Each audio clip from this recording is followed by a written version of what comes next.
Far as well, let's go. Who's familiar with permaculture? Like a decent foundation. Okay, I'm gonna apologize. I'm just gonna do a little basic overview of what permaculture is, and I'm sure I'm a brother in this. I'm a student. I'll always be a student, but I've had a good chunk of experience now, so I've got some experiences that I can share and a little bit of ideas. But really, permaculture to me is basically edible landscaping. That's kind of what I tell people. It's the easiest way to tell grandma what I'm doing is it's edible landscaping. You know, we've got raspberries instead of this, or apple trees instead of that, and that way it kind of clicks, and then without it sounding too foreign, and the whole idea about the nitrogen fixers and dynamic accumulators, that can come later, you know. But as far as just intro, it's edible landscaping. You know, why not? And that was the funny thing. I was always thinking, you look around and you go to like the parks and the schools and nothing's really edible. And I was like, why all these city planners? It's just like bad design. We could have been totally having it. And I don't know if they did it because of the mice or the rats or whatever, but everything can be totally edible, you know, just harvesting it. But the funny thing is you'll see so many fruit trees just like dropping their fruit and people don't even value it. So it's a total paradigm shift. And I highly recommend, if you see a fruit tree in someone's front yard, knock on the door and ask, because there's probably a 90% chance that you'll be able to pick fruit 2 minutes later.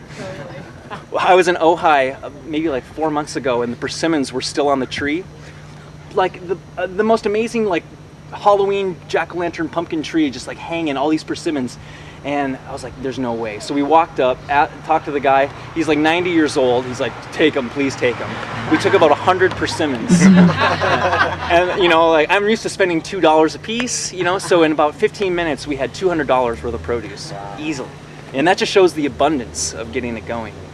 And with permaculture, it's a lot of perennials. You know, why not just plant something once and then just keep it going? You know, it gets established, it needs less water, you don't have to till it, don't have to replant, all that kind of stuff. It's just a lot easier. So I'm trying to plant like rhubarb, I'm trying to plant asparagus, raspberries, currants, gooseberries, ostrich fern, things like that, really, once they're in, they just keep going and going. I mean, I pulled probably like $50 of rhubarb in about 10 minutes. If I were to buy it at the store, you know, just pop, pulling the rhubarb, and it just keeps coming, you just can't kill it. So going towards the perennials. I mean, if you look in nature and you look around, what do you see? You see a lot of different plants, and you see a lot of plants that live a long time. Then that's a perennial polyculture. And that's the exact opposite. Perennial polyculture, annual monoculture. So if you want to go as far away from nature but still be in the plant world, you're looking at annual monocrops, and that's your soybeans, that's your corn. It's about as far away as you can get. And that's fighting nature as hard as you can, because you need to keep her a desert if you're going to do that. Because that's what it is. When I drive by these fields now, where I'm from in Minnesota, there's a lot of corn, and people still do that, and their tractors and all this stuff. And I just see deserts now. I don't see beautiful fields where there's farmers trying to make their living and amber waves of grain. You know, I see like a desert. You know, I see what used to be a forest. And that's the beauty of the food forest, is that you can get so much more abundance from that kind of system. You know, like chestnuts, acorns, that'll replace all of that. You know, like a corn tree. It's almost the same thing. If you look at like the nutrient profile of what corn could be if it was grown well, acorn flour matches really nice. And you can feed 10 people per acre on a nut grove like that. It's super abundant, and it just shocks me that it's not so common yet, you know. At least like on a mainstream scale, they haven't really fully done it. And we can all see the politics with the annual monocrops and why that's encouraged, and in our diet especially. I mean, high omega-6 foods, you know, really bad for the body, inflammation, corn, soy, wheat, all those kind of things. And they're really encouraged. You can come to your own conclusion about that. By copying nature, again, walk into nature, you're going to see a lot of different layers. So now not only are we harvesting food from the one layer, like of corn and soy, but we're harvesting from 6, 7, you know, with the vines, who knows, maybe even 8 layers. It gets really intricate. You've got your kiwi vines and your grapevines and your passion fruits climbing up through the canopy. Underneath, you've got your roots and your tubers. You know, you could be growing truffles on hazelnut roots and acorn and oak roots. Something really cool. You could be growing your own truffles. It's a super expensive product. Just growing, it's a fungus that grows on the roots of hazelnuts. So something like that. That's your bottom layer. Then you can go to like your ground layer. And I like to think of it as something like about 6 inches tall.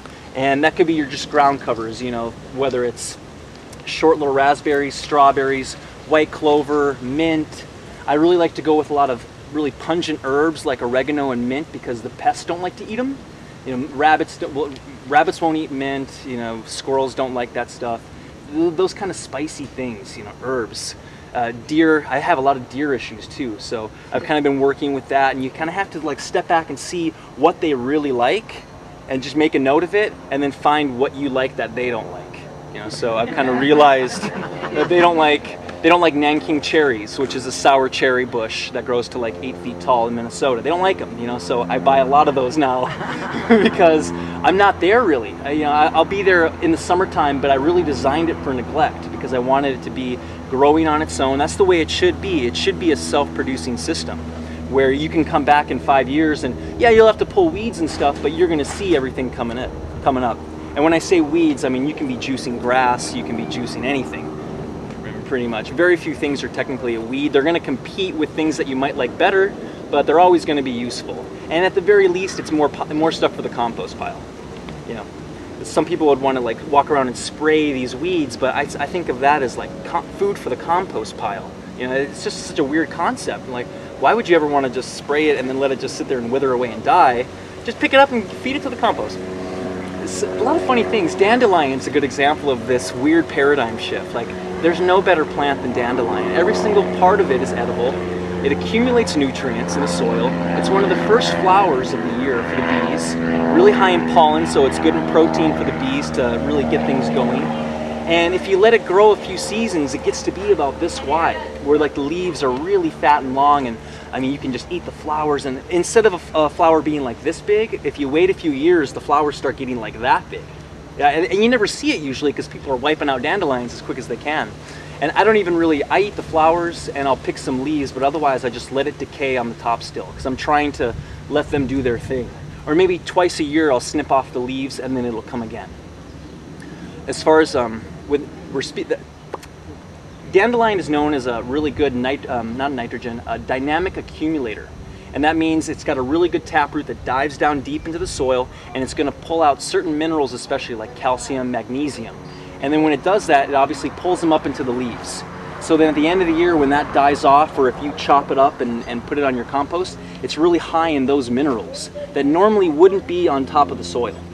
So what we're using is we're using plants to kind of just drill down slowly and suck up those nutrients. A superstar in that realm is comfrey, and Russian comfrey especially. It was kind of developed in Russia. I'll tell you a whole side story about Russia there. To be really mass producing big fat leaves that decay fast, and you can chop it up about 4 times a year. Puts out these purple white flowers, really good for the bees. And what's nice is, yeah, you can chop it up and then it comes up again. So you're just making food for other plants. And then when I plant like a fruit tree, I'll have a persimmon, and around it, maybe like 4 feet out, I'll have comfrey. And then that is plant food for the persimmon. So it's gonna dive down way deeper than the persimmon roots, and it's gonna pull up nutrients, get them to the top, and then the worms are gonna keep cycling it through. So it's like you're using some plants to feed other plants.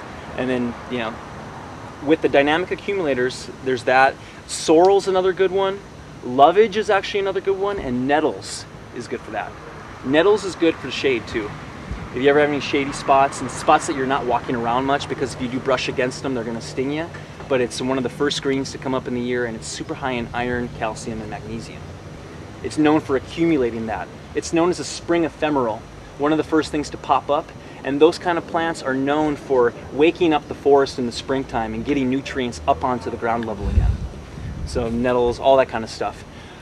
On top of that, you've got your dynamic accumulators that are going to pull up certain kind of things. You have your nitrogen fixers. One of the lowest nutrients in the soil is usually always nitrogen. We're always having to bring in horse manure or worm casting, stuff like that, to really give the trees the nutrients they need. And we can do that at first. That's totally needed, you know, absolutely essential for the first few years. But after a while, you don't want to have to do that too much, and you want to eliminate that by planting nitrogen fixers.